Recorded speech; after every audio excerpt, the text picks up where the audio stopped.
The Devices page in Ventana gives you complete control over your Pocketalk devices, allowing you to track usage, update settings, and secure lost devices.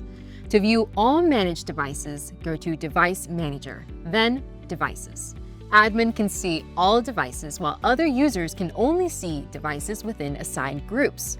To export a list of devices, click Export Data. Clicking on a device brings you to the Device Details page, where you can see information about the device like its IMEI embedded SIM number and the eSIM expiration date. You can also rename the device, perform a factory reset, and enable or disable Lost Mode. Lost Mode locks the device entirely, requiring a 6-digit PIN to protect your data and prevent unauthorized use. Scroll to the translation history list to see past translations. Click Export Data to download history in a CSV format.